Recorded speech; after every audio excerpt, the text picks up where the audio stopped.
Welcome to The Appleseed, the storytelling podcast from BYU Radio, where your family can gather for great stories from great storytellers in every episode.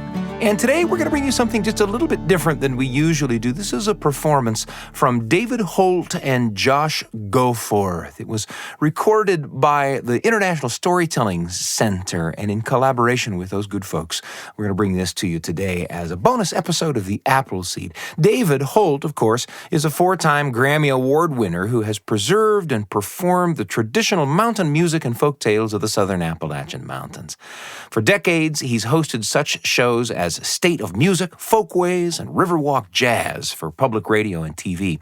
David was born in Texas, but has long since been adopted by North Carolina, and this recording comes from his home in Asheville.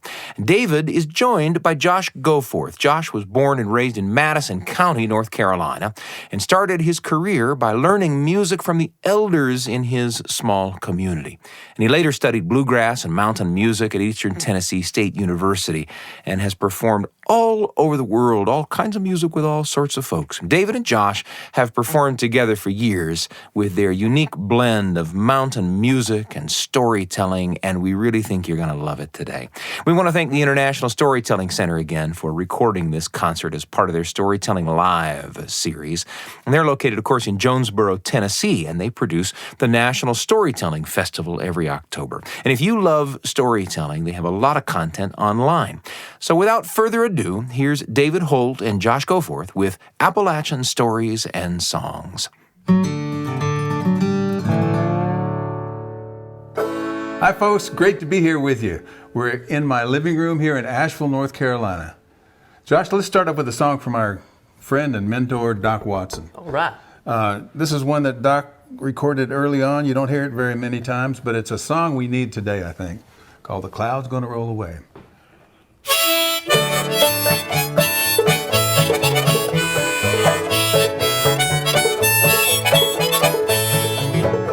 Now trouble's gonna find you no matter what you do.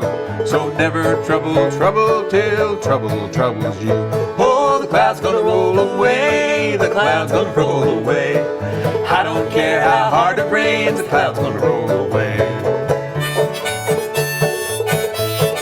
Yeah, man.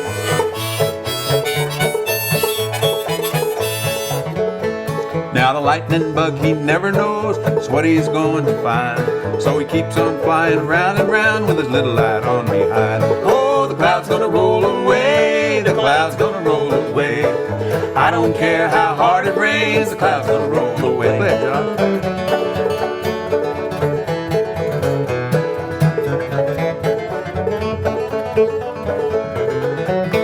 Now the hen, she first came from the egg came from the hen. I've been wondering all my days just how it's gonna end. Oh, the cloud's gonna roll away, the cloud's gonna roll away. I don't care how hard it rains, the cloud's gonna roll away. Oh, the cloud's gonna roll away, the cloud's gonna roll away. I don't care how hard it rains, the cloud's gonna roll away.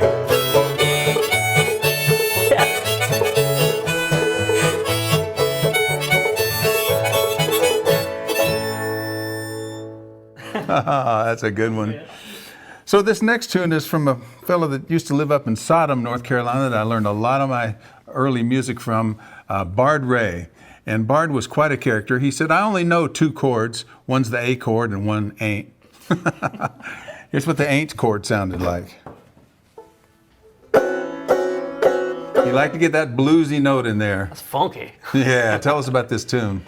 We'll do one that actually I heard Bard play called The Cotton-Eyed Joe. Now, I never got to meet Bard, but I had several records of his. And actually, his daughter was my 5th grade teacher, and she told us a lot of great stories about Bard. And this is one of the tunes I heard him play called The Cotton-Eyed Joe. Yeah, are you ready?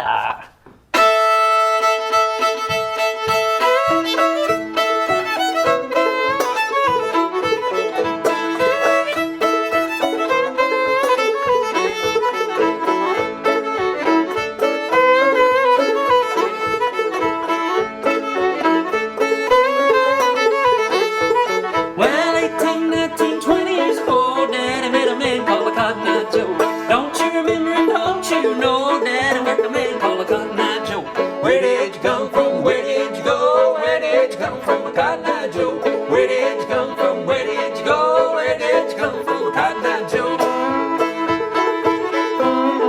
Yeah.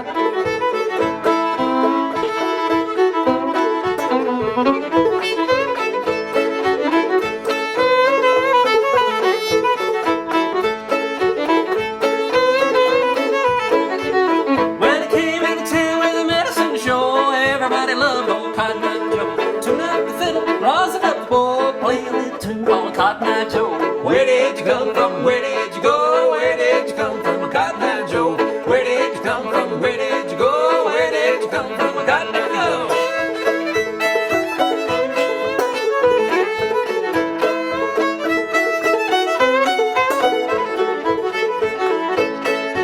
Yeah.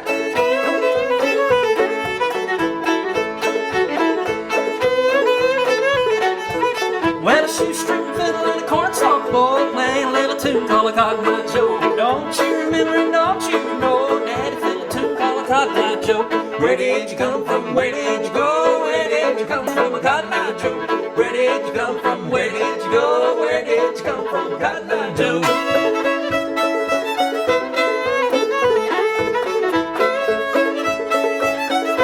Let's sing it one more time. Where did you come from? Where did you go? Where did you come from, Cotton Eye Joe? Where did you come from? Where did you go? Where did you come from, Cotton Eye Joe?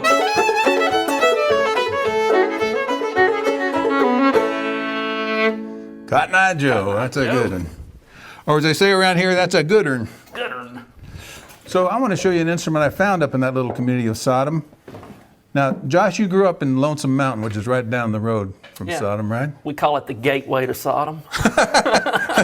Greater Metro Sodom. Greater Metro. So I was very interested in finding old banjo players when I first came to the Southern Mountains in the late 60s. And I found people playing all sorts of unusual things, like this thing right here. It's called a mouth bow. And basically it's just a stick with a string on it. Clearly the oldest stringed instrument in the world and played in almost every country. Let me show you how it works. You put your mouth up to the wood, you don't put it in your mouth, and you pick the string. And if you move your mouth around, you get another note, sort of. But it gives a nice rhythm, and it. You tell them what you're going to play, then I'll tell them about the song. Since we have the mouth bow, I figured it'd be neat to play another instrument found in the mountains.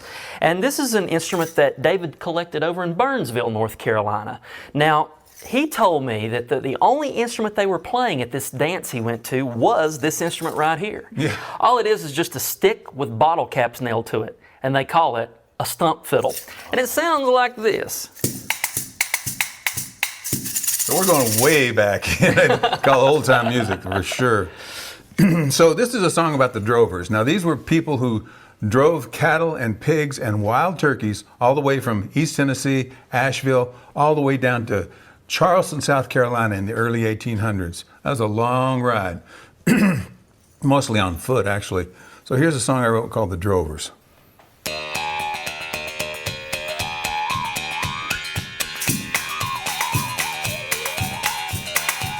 Well, it takes 3 months on the drover's road to get these hogs to market.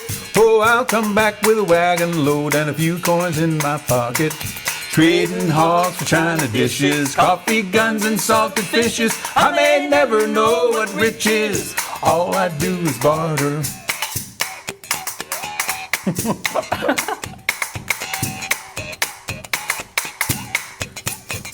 Now drover's work is never done. He's going or he's coming. I'll drive these hogs to Charleston, 10,000 hooves are humming. Trading hogs for china dishes, coffee guns and salted fishes. I may never know what rich is. All I do is barter.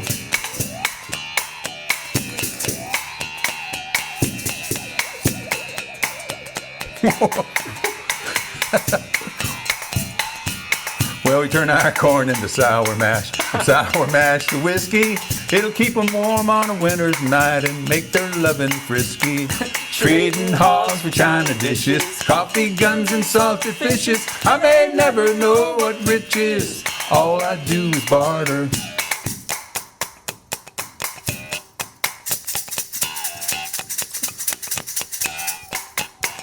So it's fare thee well, my own true love. Fare thee well, my darling. I'm leaving here to Charleston. I'm leaving here this morning. Trading hogs for China dishes, coffee guns and salted fishes. I may never know what rich is. All I do is barter.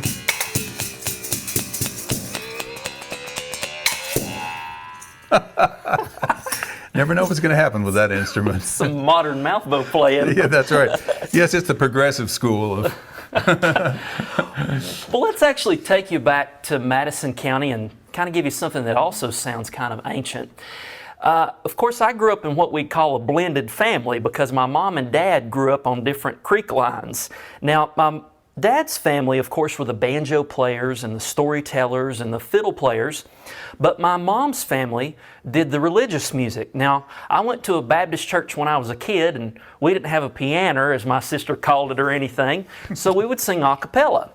And there was a guy who would come up front. His name was Wiley Massey, and Wiley was a great singer. Now, you have to understand, this was an old-timey church, but I like to think of it as kind of a modern church. Because for my first communion to represent the body of Christ, they used Necco candy wafers. That's true. To this day, anytime somebody says the word communion, I think root beer, because that's the flavor we ended up with over in the Amen corner by the time it made it all the way around the church. But Wiley was a great singer, and he would come up front, and he had this really shiny dress boot. And the floor of the church was wooden, and he would stomp his foot on that wooden floor. And you could feel the vibration of that stomping just up through the floorboards, and he would start the song, and that rhythm really made you want to sing. So I'd like to do a song that I learned from Wiley Massey and also from the singing of Dillard Chandler, one of the great ballad singers from over in Sodom. And this is one called Jesus Said Go. Let me show you how he got it started out.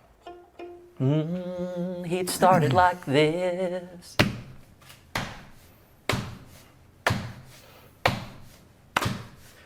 When I was a sinner, well, the people would say, if you want to be converted, you better pray.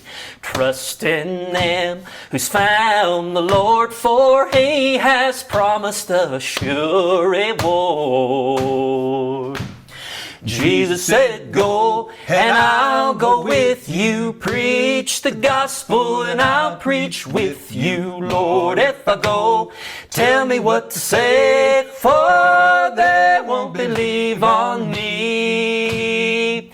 Well, I started out on my way to pray, and I'll tell you what the Spirit did say.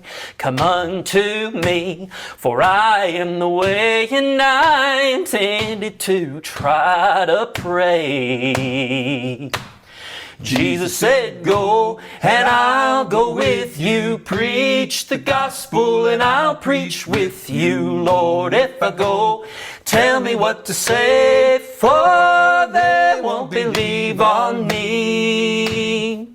Well, my hands was tied and my feet were bound. The elements opened and the Lord come down. The voice I heard, it sounded though sweet, that the love run out at the sole of my feet. Jesus said, go, and I'll go with you. Preach the gospel, and I'll preach with you. Lord, if I go, tell me what to say, for they won't believe on me. Now, by the end of this song, everybody in that church was patting their laps. And if you're at home just sitting there, you can pat your lap along with us. Here's what it sounded like. Well, its doubts may rise, trouble may roll, but God will save your sin-sick soul.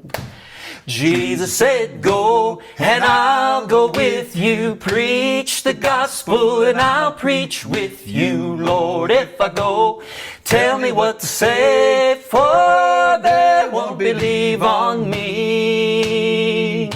Jesus said, go, and I'll go with you. Preach the gospel, and I'll preach with you. Lord, if I go, tell me what to say, for they won't believe on me.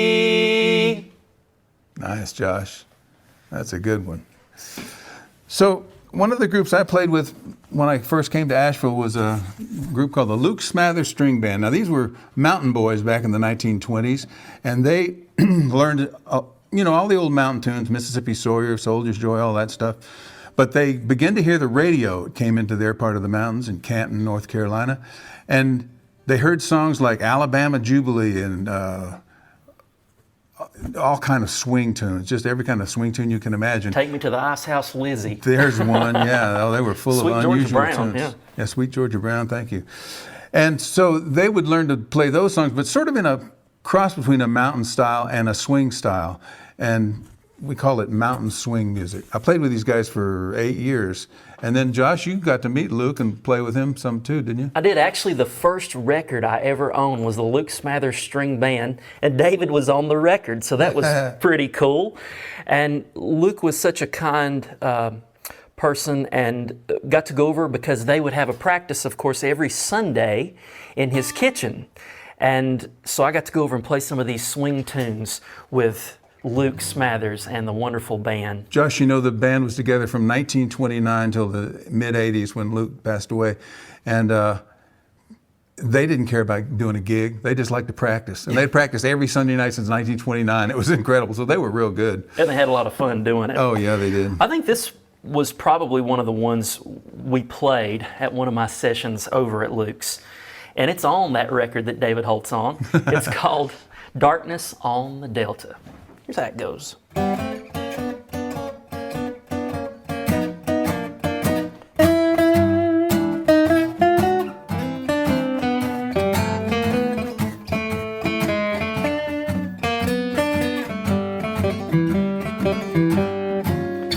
When it's darkness on the Delta, that's the time my heart is light. When it's darkness on the Delta, let me linger in the shelter of the night. There's fields of cotton there all around me. The folks are singing sweet and low. Lord, it's lucky that she found me where the muddy Mississippi waters flow. Now lounging on the levee, listening to the nightingale, way up above, laughter on the levee. No one's heart is heavy, 'cause all God's children got someone to love. When it's darkness on the Delta, that's the time my heart is light. When it's darkness on the Delta, let me linger in the shelter of the night.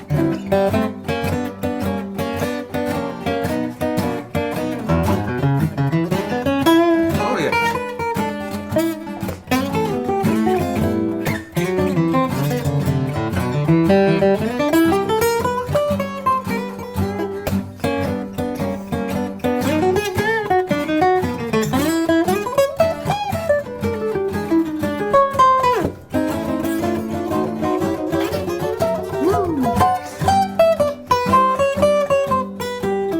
When it's lounging on the levee and listening to the nightingale, way up above, oh, it's laughter on the levee, and no one's heart is heavy, 'cause all God's children got someone to love.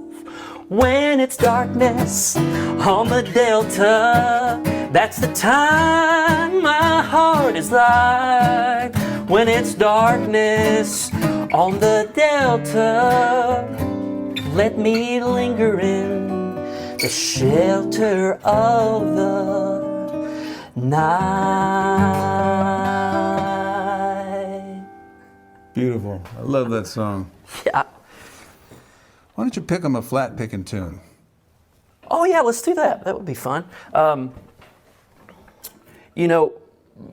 Once I got that record of Luke, I was just fascinated with it, and I would look at that photo over and over, and I'm like, oh, I'd love to play with him so bad. And then I just started playing guitar, and I remember I think I was probably 11 years old, something like that, and So maybe when I turned 12, I was at the middle school in Madison County, and my teacher said, you know, we got this guy that's going to come play music for us, and I'd love to get you up and play a song with him. And I was like, oh, I can do that. And who shows up but the same guy that's on the record that I had, David Holt, and the hat looked just a lot. I mean, it was just wonderful. And I got to get on stage with David and play several songs with him. Yeah, you did great. And he called me back in the year 2000 to join a band he was taking to Europe, and we started playing as a duet, and we've been performing together ever since. Since 2000. Since 2000, so 20. Great. Yeah, so let's play a flat picking tune for you. From Doc, maybe something from... Yeah, from Doc Watson. Doc was a wonderful flat-picking guitarist, and I also had a record of Doc. And I'll never forget, it was a live album, and before someone would take a solo, Doc would say, "Pick it, son." And I wanted to hear that so bad when I was a kid that I would play rhythm guitar. And right before I would take my solo, I'd go, "Pick it, son," and then I'd take my break. And so when I finally got to meet David, and of course, several years later, start playing music with David. He was playing with Doc Watson at the time, and he invited me up on stage to play with Doc. And so I got to play tunes like this one right here, and I got to hear the words, "Pick it, son, so I can die a happy man." So let's do this song we probably did that day. This is called The Black Mountain Rag, one of Doc's most famous tunes. Here's how he would do it.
Yeah, man. That's killing. That's great picking.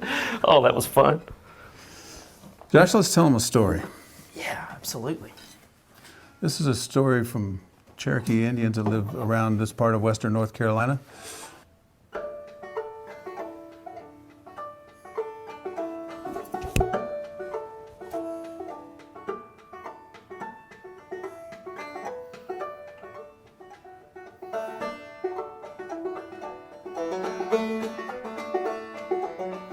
It happened about 1,000 years ago.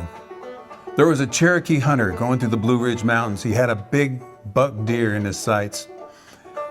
He got close enough where he could get a good clean shot. He took out his straightest arrow and he shot at that big buck. And it hit him right in the side. Well, the deer took off. This wasn't surprising to the young man. This is what he expected to happen. The deer would run for a while and then collapse. He ran behind that deer for hours. The deer got so far back in the Blue Ridge Mountains that the young man didn't know where he was. He'd never been there before, but he was going to get this buck. He knew it was going to go down. And finally, the deer came to the edge of a big grassy meadow, and he stopped on the edge of the meadow and began to run across it, and this warrior realized he had a perfect shot. He took his bow and his arrow and he shot, and when he did, the deer just disappeared. Well, he began to think, how could that have happened? And then he remembered that ever since he was a boy, he had heard the story about the magic lake of the animals, where the animals would go if they were hurt or wounded. They would jump in the water and they would swim around until they were completely healed. Well, the man thought, maybe this is where it is. And so he sat down on the ground and he began to pray and fast all through that night, until finally he opened his eyes when the sun finally hit his face. And when he opened his eyes, instead of sitting on the edge of a big grassy meadow, he was now on the shore of a beautiful lake that stretched as far as he could see. There were all sorts of birds flying overhead, leaves on the trees, beautiful animals along the shore, rabbit, deer, squirrel, mountain lions, all living peacefully together. Every once in a while, there would be a hurt or wounded animal come running out of the woods and jump in the water and roll around and get out completely healed. Well, the man sat there fascinated watching this the whole day until he thought that the vision might disappear. And as the sun began to go down, it did begin to disappear. Well, he jumped up, and before it got dark, he built himself a tower taller than his head out of rocks so that he could find this place again if he wanted to. And he went back to the village and told the Cherokee what happened. Everyone wanted to go. Everyone wanted to see the magic lake. They had all heard of it their whole lives. He said, it's not a place for humans. It wouldn't be good for me to take you. And he wouldn't take anyone there. That winter was the coldest, most terrible winter the Cherokee had ever seen. There was no food. The snow was waist deep. Finally, the chief of the Cherokee came to this young man. He said, you're going to have to go back to the magic lake and bring us some food. The young hunter said, you want me to go back and kill something there? That would not be right. The chief said, if you do not, my family will die, your family will die, we'll all die. You must go. The young man knew he had to. So the next day he got up early. He got his blanket, a big warm blanket, his bow, his arrow, 3 arrows, and he made his way through the waist-deep snow. Took him almost all day to get back to it. He finally found that little tower sticking out of the snow about that much. He put his blanket down and he began to pray and fast all through that freezing cold night, asking that if this was the real magic lake, that he would be able to see it again. He didn't stop praying until the sun hit his face. And then he opened his eyes. And instead of sitting on the edge of a snow-covered meadow, it was now a beautiful crystal clear lake. No snow there at all sorts of leaves on the trees, every kind of bird flying overhead, animals along the shore, 3 big bear in the water. He took his sharpest, straightest arrow and pointed it at the biggest bear and shot him and hit him right in the heart. The bear turned around and saw a man at the shore and let out a tremendous roar. And then somehow in the vision, the man could understand what the bear said. The bear said, you have broken the promise here, and now you must die. And the bear fell back in the water, and the water began to wash over the bear and began to dissolve that arrow that was stuck in his heart. The bear rolled around until he was completely healed. He stood up and he fell on that man and almost tore him to pieces.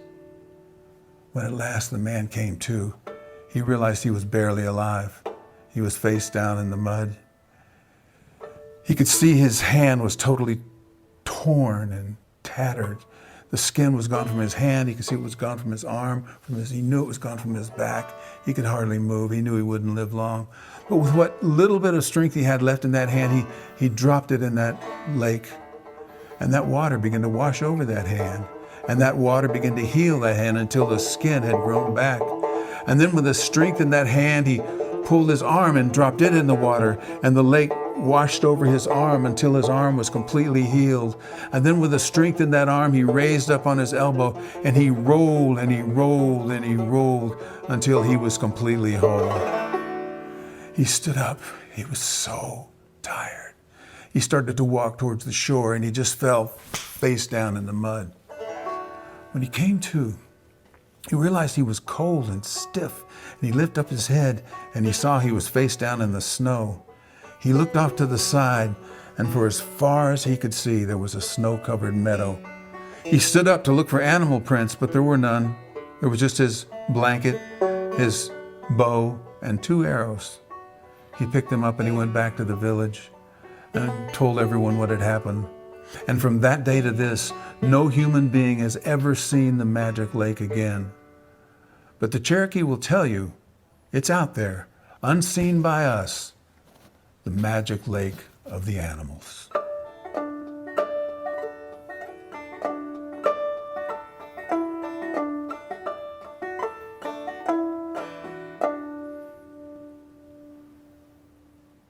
Nice.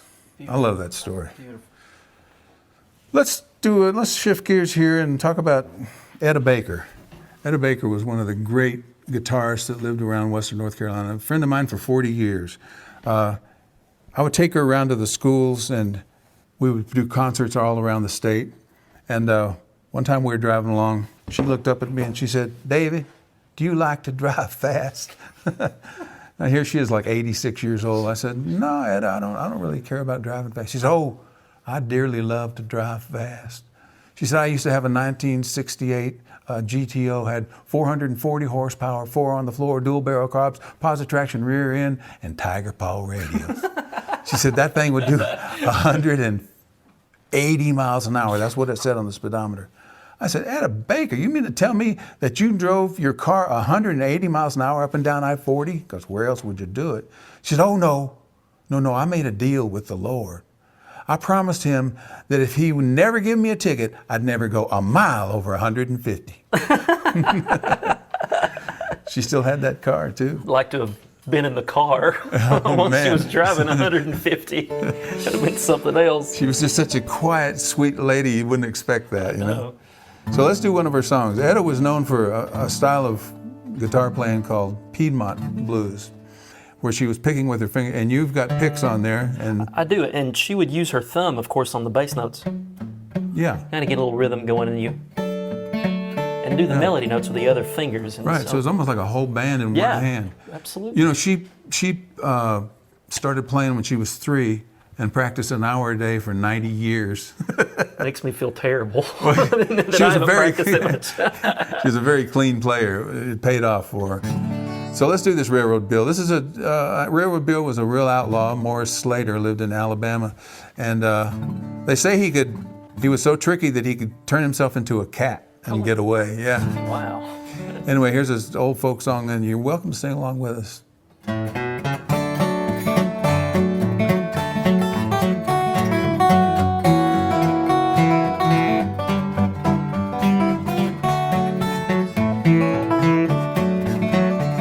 Now Railroad Bill, so mean and so bad, took a swing at his mama, took a shot at his dad, then he ride. Railroad Bill, lights his cigar with a $10 bill, then he ride. Well now, call the doctor, and the doctor came. Said, "You're not sick, Bill, you're just insane." And then he ride. Here we go, sing it with us. Railroad Bill, lights his cigar with a $10 bill, then he ride. Play it, Josh.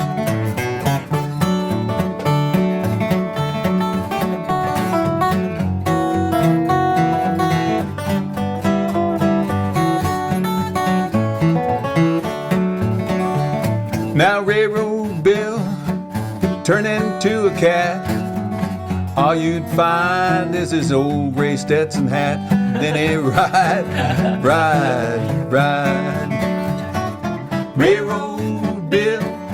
Railroad Bill, lights his cigar with a $10 bill. Then he ride. Play that little lick by Etta. Yeah.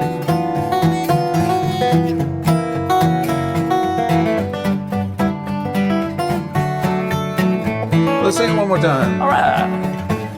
Railroad Bill, lights his cigar with a $10 bill, then he ride. ride, ride. I love that song. Great. Let's do a song by Bascom Lunsford. Some of you may not know the name Bascom Lunsford, but he was the man that started the first folk festival in America, right here in Asheville, North Carolina, the Mountain Dance and Folk Festival. And he started that in 1928, but long before that, he was out collecting old folk songs through the mountains. Now notice that he's wearing a tuxedo. He was not one of these guys that wanted mountain musicians to be, be cornball. He wanted them to be respected. And so he always performed in a tuxedo, which I think is kind of great. He was a good banjo player, good singer, and a great song collector.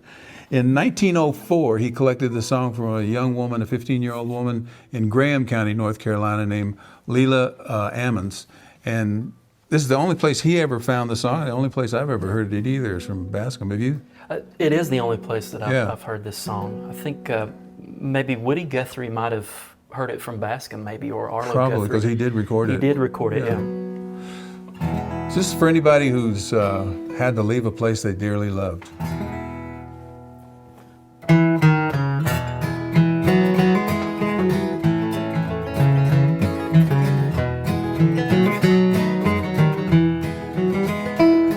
It's sad to be parted from those that we love. Strange faces we see every day. Each heartstring of mine is broken in time when I think of those dear ones at home.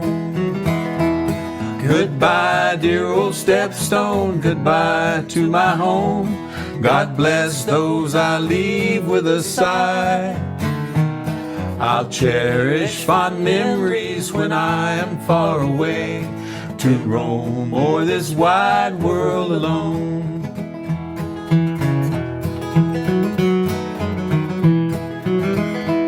I stood on my doorstep at evening and morn. The wind whistled by with a moan. Fields will be whitening and I will be gone, to roam o'er this wide world alone. Goodbye, dear old stepstone, goodbye to my home. God bless those I leave with a sigh. I'll cherish fond memories when I am far away, to roam o'er this wide world alone.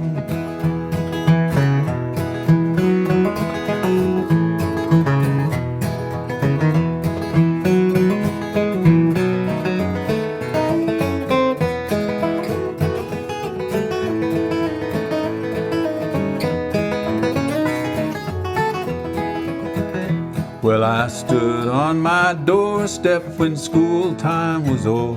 How I wished for the time to go by. Oh, now it has gone, and I stand here alone to bid this old stepstone goodbye.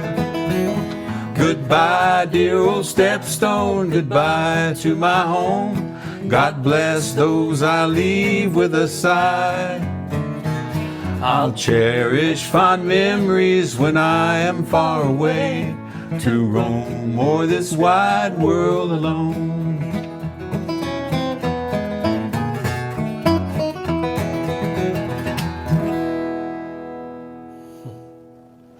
You know, there's a apocryphal story about Bascom. He would go around selling fruit trees in the mountains. He was actually a lawyer by trade, but it didn't work so well to come up to a house in the mountains and say, I'm a lawyer, I'm looking for old songs. So he sold fruit trees, and that's how he met Leila Ammons. And there's a story about him. He can't find a place to stay. He's traveling around Madison County. There's no motels or any hotels in those days. And so he just goes up to a house and knocks on the door. And an old man comes to the door and he said, Sir, I don't need to sell you anything. I'm out here selling fruit trees, but I just need a place to spend the night. It's raining, and if you could put me up, that would be great. Well, in those days, people weren't afraid of each other. And the old man said, come on in, son. And they sat down by the fire and they talked about the crops and the trees and songs, and he collected a few songs from him. And finally, there was nothing to talk about. And after a while, Bascom said, Sir, do you ever make a bet? The old man said, yeah, I'll make a wager occasionally. He said, well, let's play a little game. You ask me a question, and if I can't answer it, I give you $1. And I'll ask you a question, and if you can't answer it, since I've been to college and all that, I'm a lawyer, you just have to pay me 50 cents. Old man said, well, that sounds good. Bascom said, you go first. The old man said, what has 5,000 wings, flies, but can't swim? Bascom said, 5,000 wings, flies, but can't swim? I don't know. Here's your $1. What is it? Darned if I know, said the old man. Here's your 50 cents. I love that. Got him. Shall we do a little washboard? Yeah, that'd be fun. Let me show the people the picture of how I got into the washboard. This is Susie Brunson. She was the oldest person in the world when I took this picture. She was 122, living with her youngest of 12 children, the only one still living, and she was 89. She loved the banjo. She loved me to come down and play the banjo for her. But the thing she loved the most was wanting me to learn to play the washboard. She said that was the only instrument they had in the black community. I said, well, you know, I'd be happy to learn to play it because I've always seen people play it, but I'd love to learn the way you did. You guys used to play it back in the, you know, she was born in 1870. So she said she'd show me, and if you look on my website, you can see a picture of her teaching me the rhythms. Let me get a harmonica here. She said, get yourself some thimbles, just sewing thimbles, put them on your fingers, and you just, don't scrub it very much, she said. Just tap it lightly. Put a little wood block at the bottom.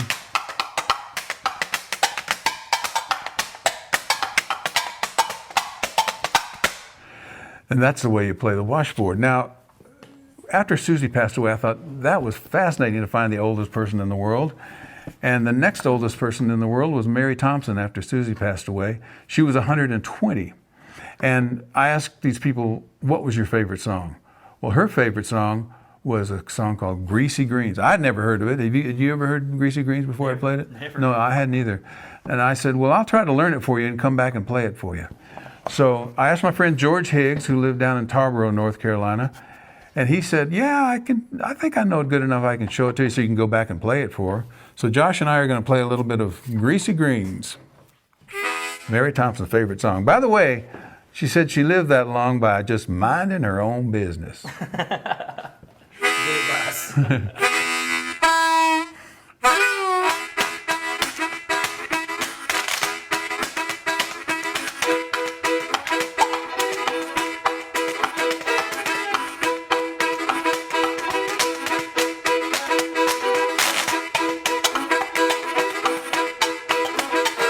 Now way down south where I was born, didn't raise nothing but cotton and corn. Green tomatoes and black-eyed peas, oh good Lord, them greasy greens. That's what I want now. Hey, pretty mama, you just got them done. Soft and easy, good and greasy, how I love those greasy greens. Crazy about my greasy greens.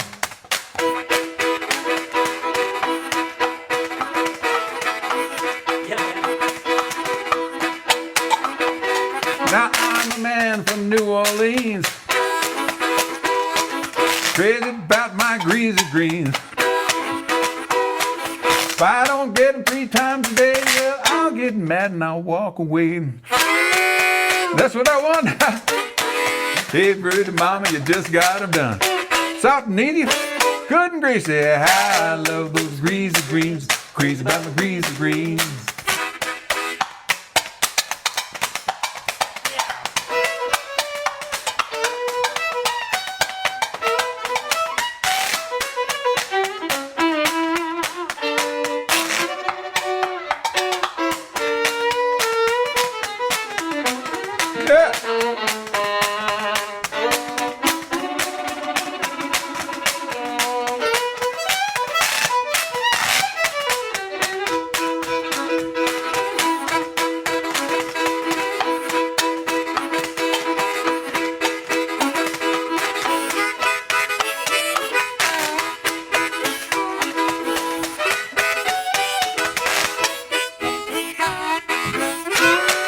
And that's what I want now. Hey, pretty mama, you just got them done. Soft and easy, good and greasy, how I love those greasy greens. Crazy about my greasy green. Crazy about my greasy green. Crazy about my greasy green.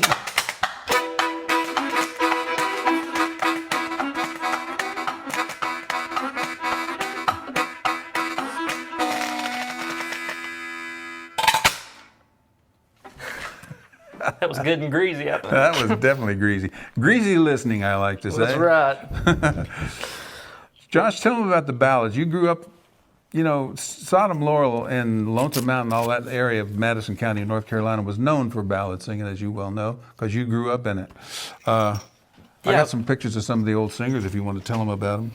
Yeah, ballad singing is a wonderful tradition where I grew up there in Madison County. And there's such an ancient sound to these ballads. Now, these ballads are hundreds of years old, and they've been passed down through the generations from, as my papa would say, across the big pond. Mm-hmm. And these folks came with their stories and their fiddles, but also these ballads. Now, a ballad is a story song, and the subjects vary. It can be about love or war, historical events, betrayal, and a whole lot of murder thrown in as well. Always murder.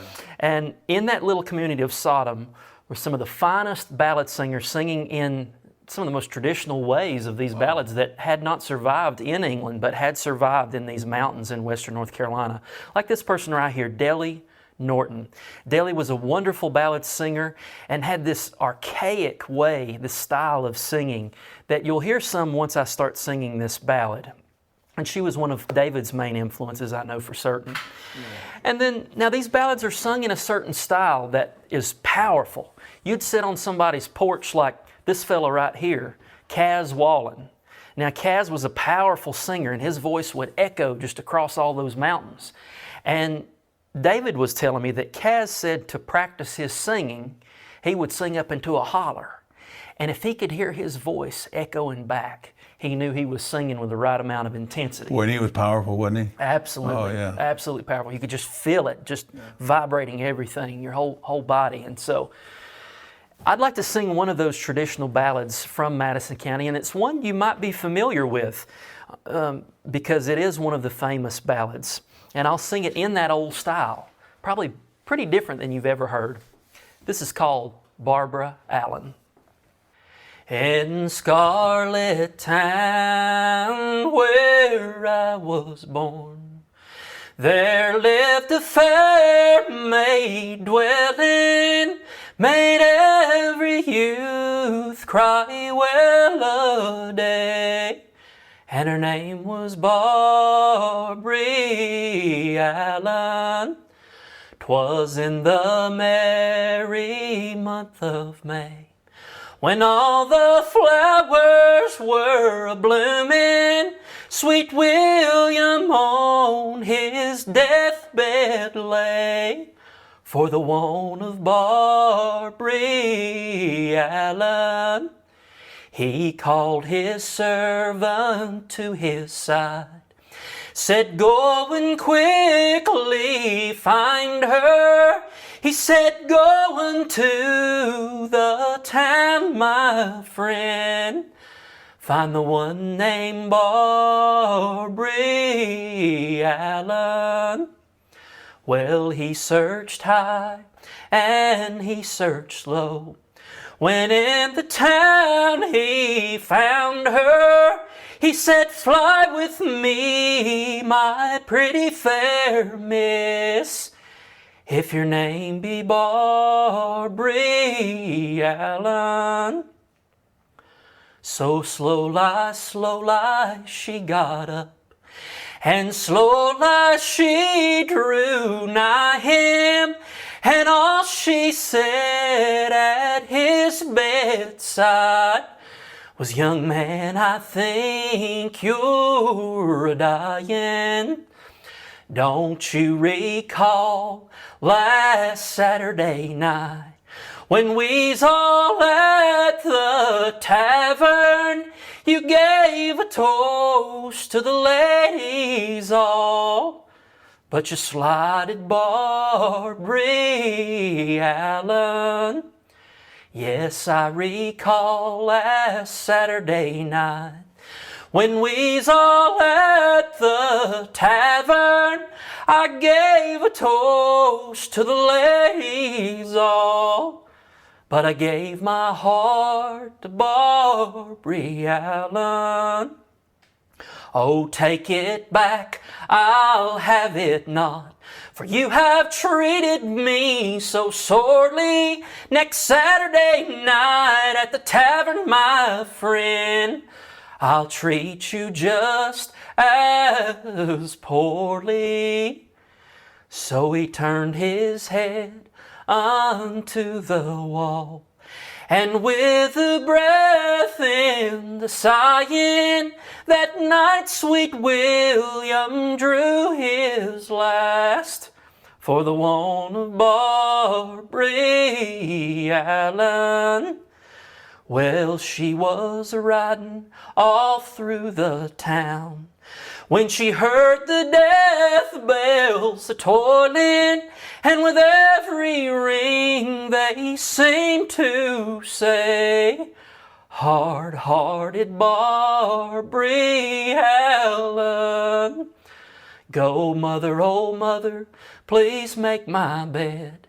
Go make it long and narrow. Last night sweet William died for me. The same I'll do for him tomorrow. So the very next morn they found her there. It's as if she was a-sleeping, and in her hand she held a note. Said, Mother, I'm done with my grieving. They buried sweet William in the old churchyard, and Barbary they laid nigh him, and out in his grave grew a blood-red rose, and out in hers grew a briar. Well, they grew and grew to the churchyard gate, till they could grow no higher, and they wrapped themselves in a true lover's knot, with a rose wrapped round the briar. Ooh, man, that's powerful. I love that. Well, let's go from the beautiful to the ridiculous. Which is very mountain of us. Yeah, Sing a that's ballad right. or a silly song like this. This is Grandpa Jones. He was a good pal of mine and really helped me a lot in my career, and played on hee-haw. I played on hee-haw with him many times, and this is a song that he recorded back in 1946. He had a hit with an old tune called Here Rattler Here, and then he was looking for another song, and he came across this one written by Bascom Lunsford and some other folks, and he said they made the record and it took off like a one-eyed cat in a dog pound. Paints a picture. Yeah, really. So you people probably know this song and sing along with us. It's an old song called A Good Old Mountain Dew.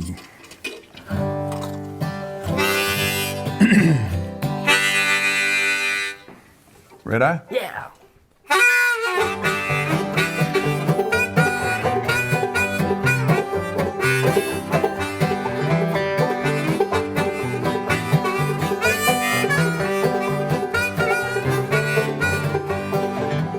There's an old hollow tree down the road just a piece where you lay down $1 or $2. Well, you go round the bend when you come back again. It's good old Mountain Dew.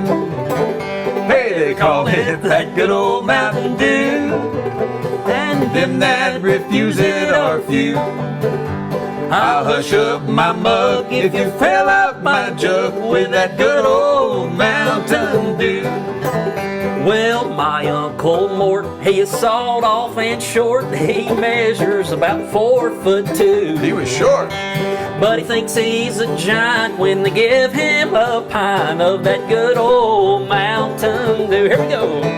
Hey! They call it that good old Mountain Dew.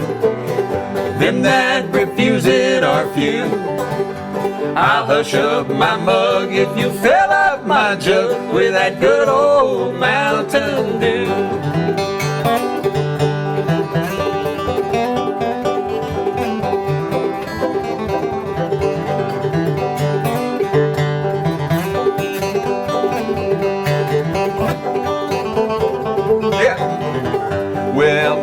Auntie June's got a brand new perfume and it gives off an awful PU.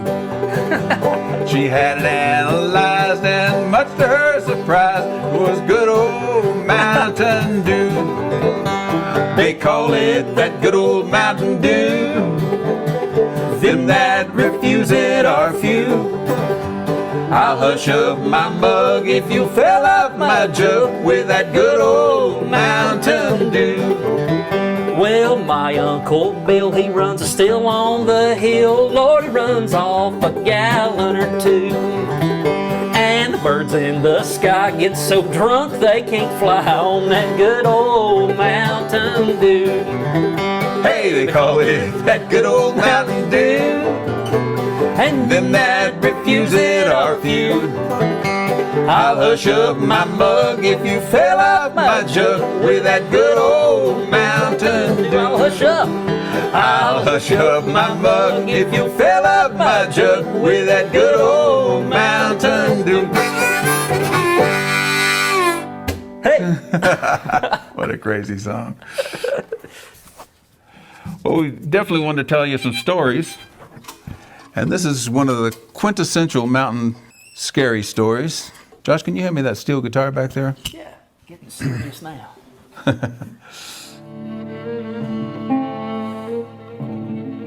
Once a long time ago in the big woods of Tennessee, there lived an old man in a log cabin all by himself. Just a small cabin, just one room. Didn't have much in there, just a table, a single chair, and a fireplace, no stove. He did all his cooking on that big old open fire. And every day the old man would go out in the woods and try to catch something to eat at night. Rabbit, deer, fish, something like that. But if he couldn't catch anything, he'd still have to eat. So he fixed himself a big old pot of beans. Now that old man was sitting there cooking a pot of beans and listening to the wind howl through the trees outside.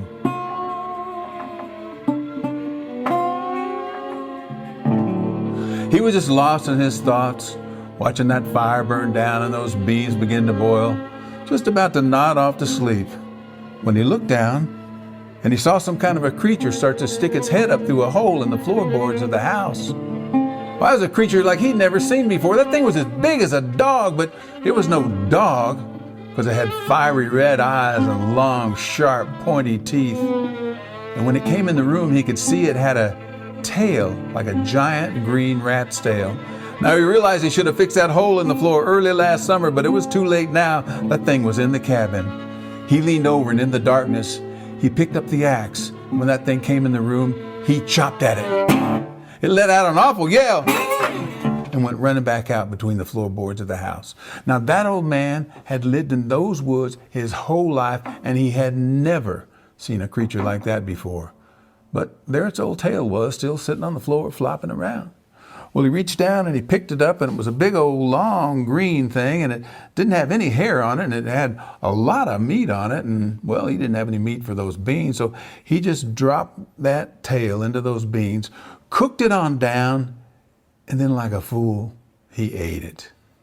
It tasted good going down though, but when he finished, he realized, he's getting a horrible stomachache. So he crawled on over the bed and he pulled the covers up around his head, and he was just about to go to sleep when he heard a little scratching sound up the side of the house. He sat up in his bed and he said, "Now go on, get out of here." But all he heard was, "Taily bone, taily bone, I want my taily bone."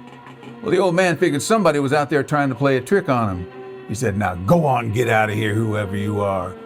But all he heard was, "Taily bone, taily bone, I want my taily bone." Well, the old man wasn't scared. He just called his dogs that lived up under the house. He said, "Ano, Uno, come to Calico. Get rid of that thing." And those dogs ran out from under the house and they chased that thing way back down to the woods.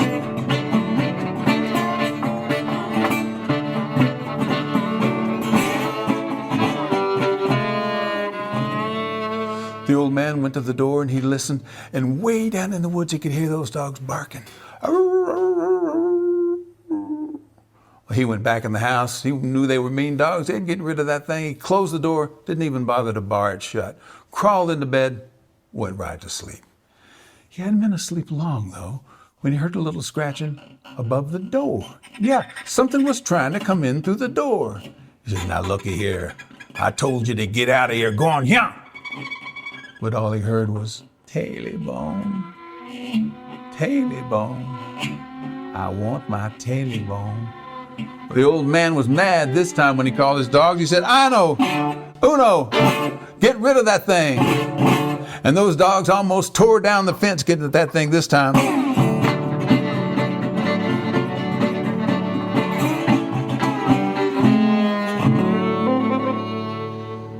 The old man went to the door. He could hear those dogs barking.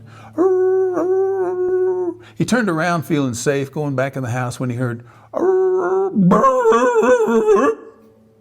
Then it was completely quiet. He couldn't hear anything. Well, that kind of made him nervous. He closed that door. He barred it shut. He crawled into bed. He pulled the covers up around his head. He tossed and turned for hours, but he finally went to sleep. It must have been after midnight when he was awakened by what sounded like the wind outside. He sat up in his bed, and way down in the woods he could hear, Taily bone, Taily bone, I get my taily bone. The old man was just a little scared. This time he called his dogs. He said, Ano, Uno, come to Cocalico. But all he heard was the sound of that wind. He called him again. Ano, Uno, come to Cocalico. But that thing had taken those dogs down in the woods and lost them. That old man jumped out of bed. He went running around that cabin, picked up the axe, jumping at every little creaking sound he heard. And there were a lot of them in an old cabin like that. Well, he went over to the windows and he closed all the shutters and barred them tight. He built up a big fire in the fireplace so nothing could come down the chimney after him. And then he remembered that hole in the floor, and he put a big rock over that hole so nothing could come up through the floor. But he wasn't about to go to sleep. He just sat up all night long, waiting for that thing to come back. Finally, he thought surely the sun would be up and he would be safe if the sun was up. He went over to the window to check. He put down the axe. He opened up that wooden shutter and looked out. And the sun was up. It looked so warm and good. He went over to the bed and he just fell back into the bed. And when his head hit the pillow, he heard, Taily bone. He said, no, I ain't got your old taily bone. That thing said, you got my taily bone. And it jumped on that man, and some folks say, that thing got its taily bone.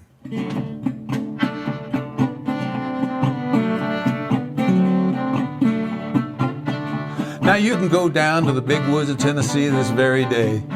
You won't see the cabin anymore, it's gone. All that's left is an old chimney standing out in the field there. But sometimes, late at night, when the moon is full and the wind is howling through the trees, you can still hear it.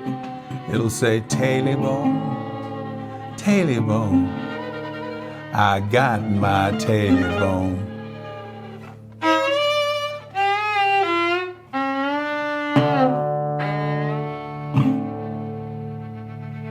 The taily bone. That's a good one. Spooky, yeah. Let's go back and pick one of Doc's tunes. Maybe the Deep River Blues, something great like that. Oh yeah, that sounds fun. Would you put that back over there? Yeah. So there's a verse in this song that says, my old gal's a good old gal. She walks like a waterfowl when I get those Deep River Blues. Doc was very thoughtful, and he always thought through every song he did and kind of had a picture of what the words meant. I said, Doc, what do you think the words mean? My old gal, she's a good old gal. She walks like a waterfowl. He said, well, you know, when a man gets kind of lonely or depressed and his woman realizes that and she walks by him and shakes her tail feathers, just to make him feel better. I said, Doc, how would a blind man know about that? Walk like a waterfowl. Walk like a waterfowl. Well, this is one of the great Doc Watson tunes. Probably one of his most famous. I'd say. The Deep River Blues. A 1, 2, 3. 4.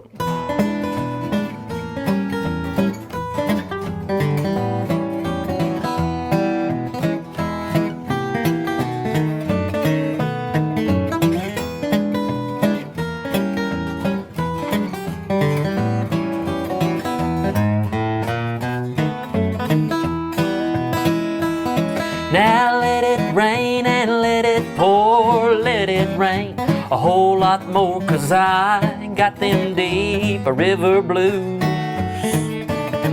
Now let the wind drive right on, let the big waves sweep along, 'cause I got them deep river blues. Now my old gal, she's a good old gal, and she walks just like a waterfowl when I get them deep river blues. Now there ain't no one to cry for me, the fish all go out on a spree, 'cause I got them deep river blues. Sing it with me, David. Yeah, man. Let it rain, let it pour, let it rain a whole lot more, 'cause I got them deep river blues. Yeah. Let the wind drive right on, let the big waves sweep along, 'cause I got them deep river blues.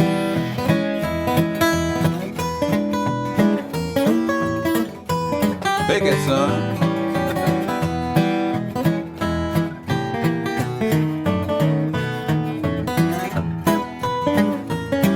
Yeah.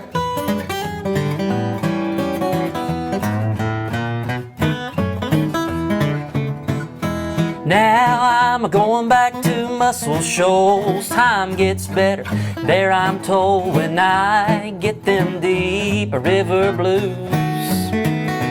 And I'm gonna take my old boat, now I'm gonna sail her, she still floats, 'cause I got them deep river blues. Let me pick it like Doc.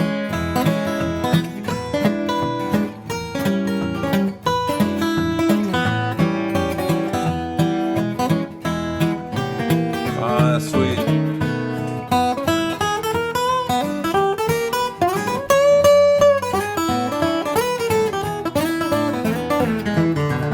To the chorus. Let it rain, let it pour, let it rain a whole lot more, 'cause I got them deep river blues. Let the wind drive right on, let the big waves sweep along, 'cause I got them deep river blues. Now I said I got them deep river blues.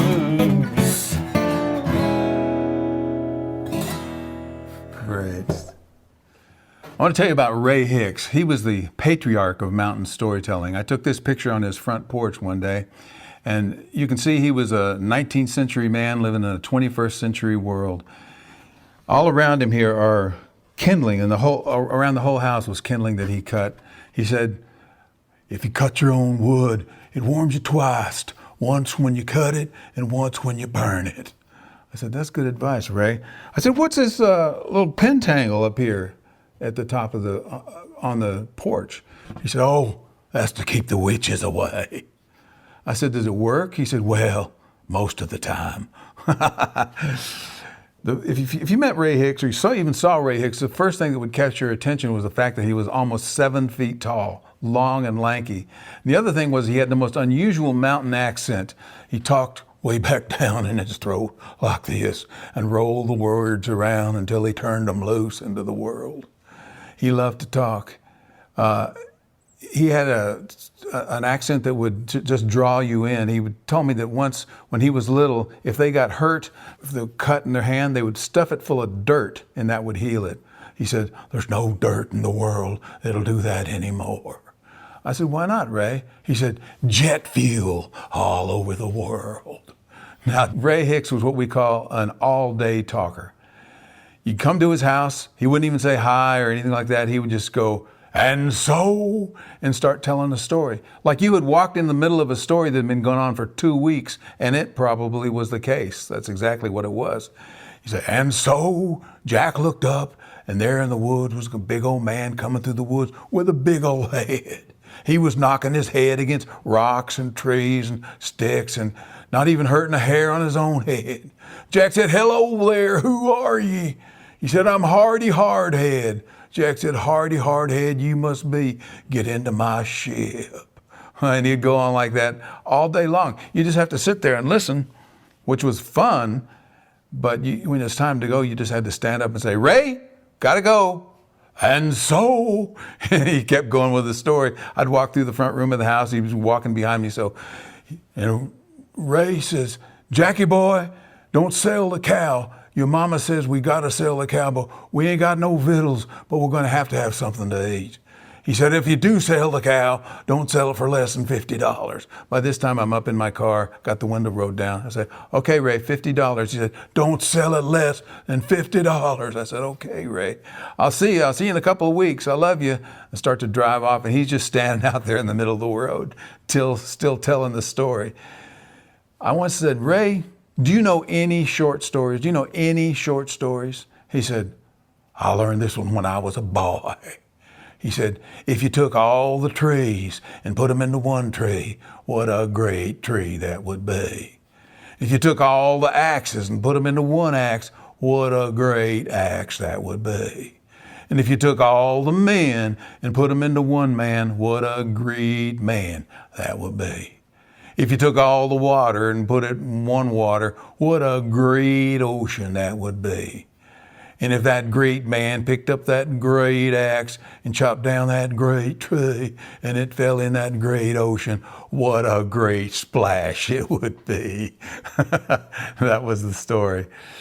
Well, Ray got prostate cancer, and I went up to see him. He was just staying in bed, and he said, "Well, David, you got to take the bad with the good at everything in life. The old folks used to say, bitter with the sweet, bitter with the sweet." He said, "I've come up in my years, and now I'm going down the other side, bitter with the sweet." Well, at last, they put Ray in hospice, and he fell into a coma. And the hospice people, they know when somebody's about to die, and they called the family in. They said, "You better come see him now." So everybody was gathered around the bed. And Tom Bennett, one of the hospice workers who had befriended Ray because they both played the harmonica, said to the family, "Do you mind if I play one song on the harmonica for Ray? Because I know he loved it." And they said, "Oh no, that would be great, please do." And he leaned right down to Ray's ear and he played a little of Amazing Grace. And Ray sat up in bed, his eyes wide open. He had been in a coma now, and his eyes wide open, his hands in the air. He said, "Now that's spirit." And he went on to live another 3 months, talking the whole time. He told the story about the time he was hitchhiking into Boone, and he was trying to get home, and nobody would give him a ride. And he felt in his pocket, and he said, "All I had was a crust of bread and a nickel." So he went into the hardware store down the road that he saw, and he bought a nickel's worth of tacks, and he put them in the road and went down the road about 100 feet. And the next car that came along ran over those tacks, had a flat tire. Ray ran out, helped the man change the tire. The man was so thankful, he took him all the way to his house in Beach Mountain, North Carolina. It was just a blessing to know Ray Hicks.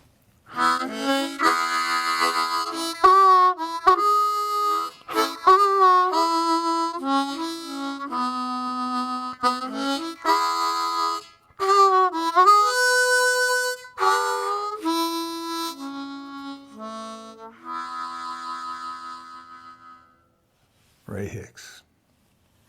Josh, let's close out here with a bones and spoons and fiddle piece. Yeah, that'll be fun.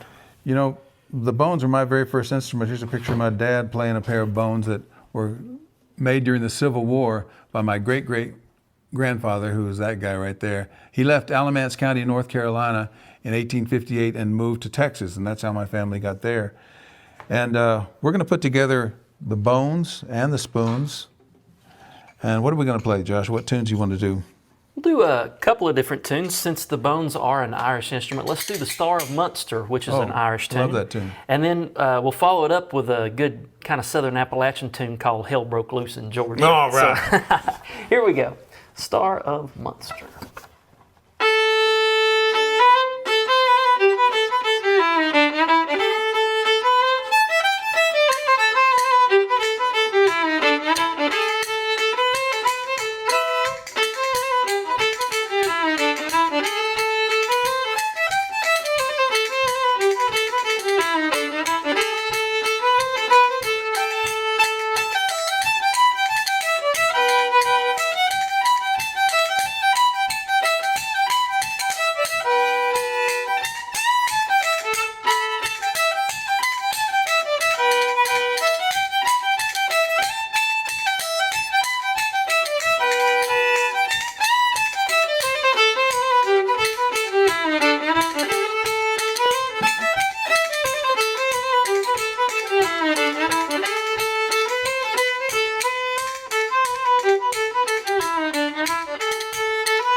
Yeah.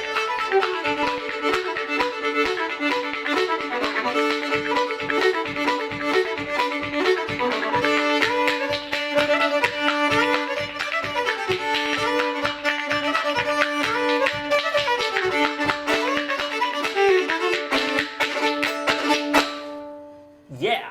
All right. Thanks for being with us, folks. I'm David Holt. This is Josh Goforth, and we hope to see you down the trail.